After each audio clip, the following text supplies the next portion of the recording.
Hello friends, आज हम लोग स्ट्रेंथ ऑफ हॉलो शाफ्ट को प्रूफ करेंगे।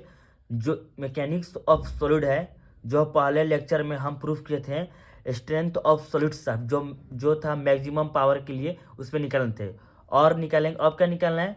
और अगर सॉलिड शाफ्ट का कोई वीडियो नहीं देखा है, वो मेरा पिछले लेक्चर में हम उसको वीडियो डाल दिए, आप लोग जाकर देख लीजिए। और दूसरा प्रूफ हम फार्मूला कर रहे हैं, क्या था इसका नाम?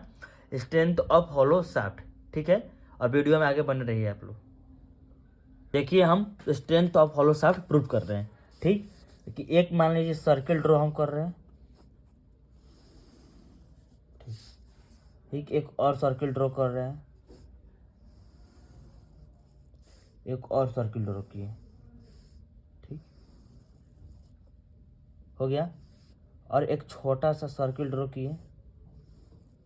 ठीक, ये इसका मिड पॉइंट मान लिए। ठीक है, और ये जो होती है यहाँ से कैपिटल आर, मतलब बड़ा आउटर रेडियस हो गया। ठीक, यहाँ से जो इसका हो गया स्मॉल आर हो गया, ये डिस्टेंस हो गया, और ये इसका क्या होता है विड्थ हो गया, जो डी है। और टोटल इसका क्या हो गया? एरिया। ठीक, हो गया, निकल गया। अब क्या करना है? पहले कंसिडरिंग करना है। लिखिए यहाँ पर considering a small element of area D x. Area D है, डी हो गया, चाहे डी एक्स मान लीजिए। ठीक, और विड्थ क्या होता है? विड्थ हो गया डी एक्स, एरिया क्या होगा आप लोग का? D A. ठीक, यहाँ कंसिडरिंग के लिए। उसके बाद लेट क्या लिखेंगे? अब आर लिखेंगे। आर क्या है? आर इसका आउटर रेडियस हो गया स्ट्रेंथ ऑफ हॉलो शाफ्ट का। R is the outer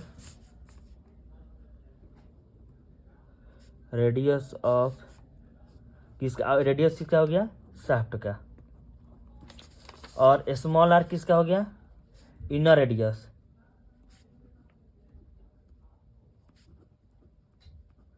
shaft का हो गया।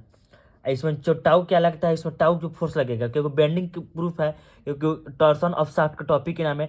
अब यहाँ पर टाउ जब तक शेयर फोर्स नहीं लगेगा, जब शेयर स्ट्रेस नहीं लगेंगे तो नहीं लगेगा, तब इसमें बेंडिंग हो नहीं सकता है। क्यों?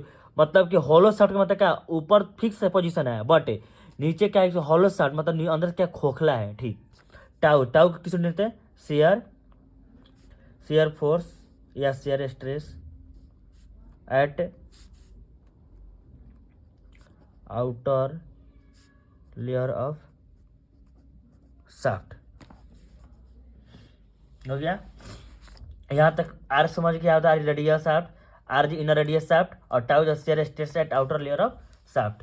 ठीक, पहले आप देखेंगे, पहले लेक्चर में हमको निकालते सॉलिड शाफ्ट था, तो सॉलिड शाफ्ट से पहले हमको शेयर स्ट्रेस निकालते। इसमें भी वही काम को, इसमें भी शेयर स्ट्रेस पहले निकालेंगे। ठीक, तो shear stress SHER shear stress.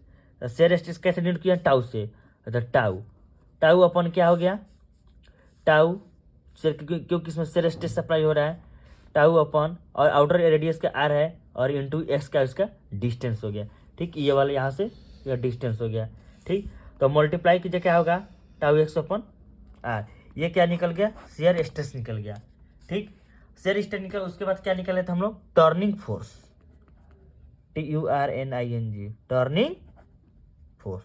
Turning force का फॉर्मूला आप लोग को मालूम है? टर्निंग फोर्स का फॉर्मूला होता है shear force into area. Shear force मेरा कितना था? या शेयर स्ट्रेस लिख दीजिए आप, क्या है? या शेयर फोर्स चाहे शेयर स्ट्रेस दोनों हो सकता है, क्योंकि यहाँ पर बेंडिंग काम हो रहा है। शेयर स्ट्रेस में कितना है? Tau x upon R. Tau समझते हैं? टाउ जो टॉर्क डिनोट करता है। एरिया में तक कितना है? DA। तो क्रॉस मल्टीप्लीकेशन मल्टीप्लाई कर दीजिए, कि ये तो कितना हो गया यहाँ पर? Tau upon R x DX हो गया, निकल गया। जब टाउ एक्स निकल DX निकल गया, यहाँ पूरा आ गया। ठीक, टर्निंग ऑफ फोर्स आने के बाद turning force tau x DX हो गया। ठीक, और टर्निंग फोर्स में का जो सर्किल है, जिसमें अगला आधा का सर्कमफ्रेंस आधा बचता है, तो सर्कमफ्रेंस सर्किल आपको मालूम है क्या होता है?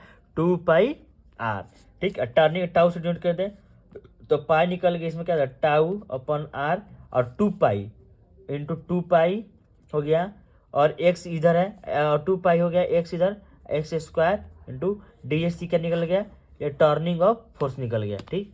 शेयर स्ट्रेस निकल गया, टर्निंग फोर्स निकल गया। ऐसे ही सॉलिड शाफ्ट में हम लोग निकाले थे गए, ठीक। और देखिए अब क्या निकल गया, शेयर स्ट्रेस टर्निंग फोर्स, और लिखेंगे टर्निंग मोमेंट निकालेंगे, क्या निकालेंगे टर्निंग मोमेंट। टर्निंग मोमेंट देखिए क्या होता है, TUR टर्निंग मोमेंट जानते हैं। मोमेंट पहले पता है आप लोग को क्या होता है, moment force into perpendicular distance, उसको मोमेंट बोलते हैं। तो टर्निंग ऑफ मोमेंट के फॉर्मूला क्या होता है, टर्निंग फोर्स, ठीक। और टर्निंग फोर्स का इसका perpendicular distance,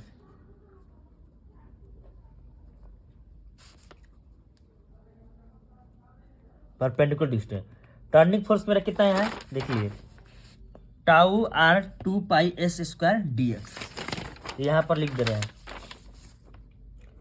tau upon R 2 pi S square D x.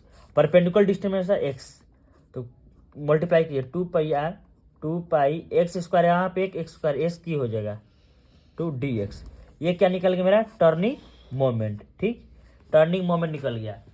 अब टर्निंग मोमेंट निकल गया, अब उसके बाद सॉलिड शाफ्ट हम पहले क्या किए थे, 0 to r का लिमिट लिए थे उसमें, और इसमें क्या लिमिट लेंगे, आउटर रेडियस का r का, मतलब कि स्मॉल r से कैपिटल R का इसमें लिमिट लेंगे।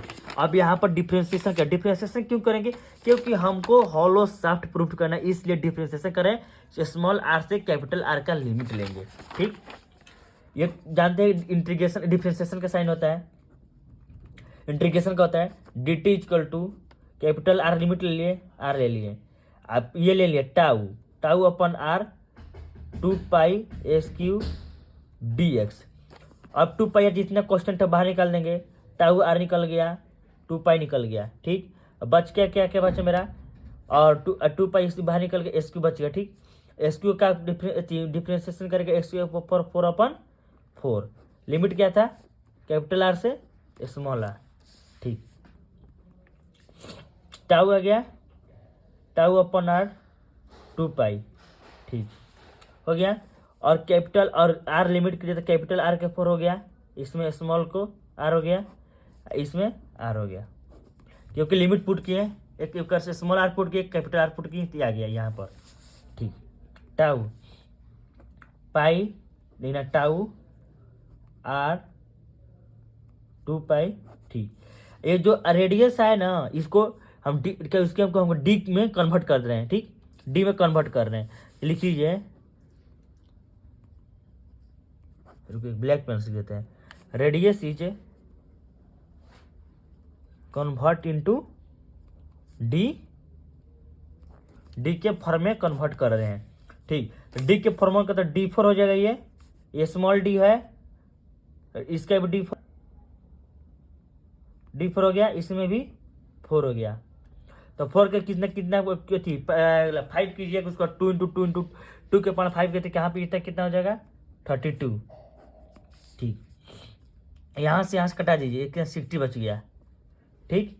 तो पाई ये टाउ बच गया, R बच गया, D4 माइनस डी बच गया अपन 16, ये जो किसका निकल गया, ये आप लोग का निकल गया किसका, टर्निंग ऑफ मोमेंट निकल गया, टर्निंग ऑफ मोमेंट निकल गया। टर्निंग ऑफ मोमेंट ही निकलता, ये डिफ्रेंसिएशन करने का ये निकाला, क्योंकि ये क्या निकल गया, ये निकल गया हॉलो शाफ्ट का, हॉलो शाफ्ट का इसका निकल गया स्ट्रेस, हॉलो शाफ्ट निकल गया। और सॉलिड शाफ्ट का भी आया था पाई टाउ अपन R, वहाँ पर पाई और 60 आया था, ये था उसमें किसका, वो सॉलिड शाफ्ट के लिए, ये आ गया हॉलो शाफ्ट के लिए, पाई टाउ R D अपन 4, और D के अपन 4, यहाँ पर देखिए स्क्वायर 4 हो गया, क्योंकि यहाँ 4 है ना, और 60, समझ गए। देखिए क्या क्या निकाले, एक बार सुन लीजिए। पहले सर्किल माने हैं, इन कंसिडरिंग की स्मॉल एलिमेंट एरिया मान लिया D है, और इसका विड्थ है एक dx है, ठीक। और लेट मान लिया R इज आउटर रेडियस हो गया, R small r inner radius हो गया, स्टार्ट हो गया, और टाउ हो गया शेयर स्ट्रेस। उसके बाद शेयर स्ट्रेस निकाले हैं, शेयर स्ट्रेस मालूम है टाउ से डिनोट का टाउ, अब एक्स डिस्टेंस का कैपिटल है आउटर रेडियस के लिए, इसीलिए। अब उसका टर्निंग फोर्स निकालने हैं, तो shear force into area, shear force निकालने एरिया मेरा दिया था, यहाँ पर टर्निंग फोर्स निकाल लिए। फिर उसके बाद टर्निंग मोमेंट निकालें, तो turning force into perpendicular distance, तो टर्निंग फोर्स मेरा देखिए यहाँ पर निकाले थे, तो टर्निंग फोर्स यहाँ पर आ गया, और परपेंडिकुलर डिस्टेंस x से गया, मल्टीप्लाई किए तो इतना आ गया। उसके बाद डिफ्रेंसिएशन करिए, डिफ्रेंसिएशन कर आप लोग आता ही है, उसने करने के बाद यहाँ पर देखिएगा r था उसको d में कन्वर्ट किया, यहाँ पर ध्यान दीजिएगा आप लोग, ठीक। और जहाँ पर लोग दिक्कत होगा कमेंट बताइएगा, आप लोग को एक वीडियो, आप लोग का जहाँ दिक्कत हो एक बार फिर दोबारा आप लोग को रिवाइज करा देंगे, समझा देंगे। और एग्जाम पॉइंट के लिए, मैकेनिकल इंजीनियरिंग एग्जाम पॉइंट के लिए इंपॉर्टेंट क्वेश्चन है प्रूफ है, सॉलिड सेफ्टी भी हॉलो सेफ्टी दोनों में से कोई आ सकता है। मेरा दोनों लेक्चर अपलोड मेरे वीडियो में, चैनल को सब्सक्राइब कीजिए और बेल आइकन को बटन दबाइए। Thank you.